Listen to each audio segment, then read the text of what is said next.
Good morning, folks. We did meet with the Institution Inspection Committee, myself, Ira Browning, Terry Croson, and we brought up a lot of issues that would deal with our inmate population. The number one issue we brought up was medical, the lack of prescriptions, nurses overriding the doctors, which should not take place. Along with that, we brought up the food, and she agreed that Aramark is not good. And first of all, the Institution Inspection Committee does not work for the ODRC. They work for our legislators. But Aramark, to my understanding and to what I'm being told, has not served any meat. The portions are real small. And if you're a younger inmate, 18, 19, 20, you burn up a lot of calories. And they need to give them decent portions so that they can make it through till the next meal. For some of them in the evening time, supper is their last meal for the day, unless you have money coming in where you can buy food out of commissary.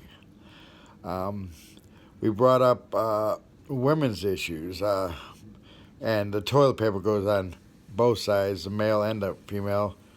It is hard to get a roll of toilet paper. Sometimes you have to beg for it. The staff just doesn't want to give any. For women, the sanitary napkins we brought up, that they're not passing them out like they're supposed to.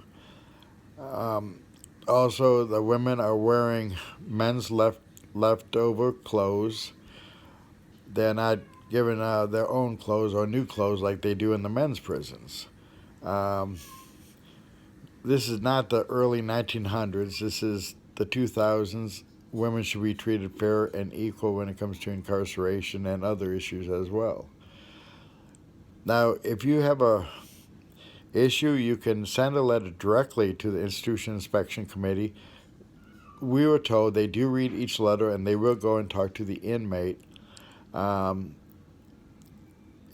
Also, you can go to their website and file a complaint on there as well if you're a family member. And you also can view their website just to see what else is on there. They do have a lot of different organizations that support reentry on there. Some are advocates against conditions.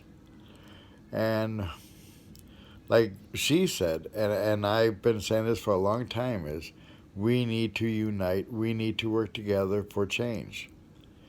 And I've reached out to other organizations, and it is very tough to get people to work with you. And the sad thing is, most of the stuff that we're working on, along with these other folks, we all support. We oppose the death penalty. Um, they should be willing to work with us. We support reentry for sure. So all the groups need to pull together. Most of the groups that I support do support change on the parole board and the way they handle business, such as they need to treat people fair and quit going back to the nature of offense, which never changes, but people do. And we do care about the victims. Our number one goal is no new victims. So, folks, let's unite. Let's be people of change. We have a protest coming up on April 12th on the corner of South High and State Street, right there in the corner of the State House. We're going to have signs. We're going to have a megaphone there. We're going to reach out to the news media. And we're going to try to work together there. And we have invited several other groups. We'll see if they come.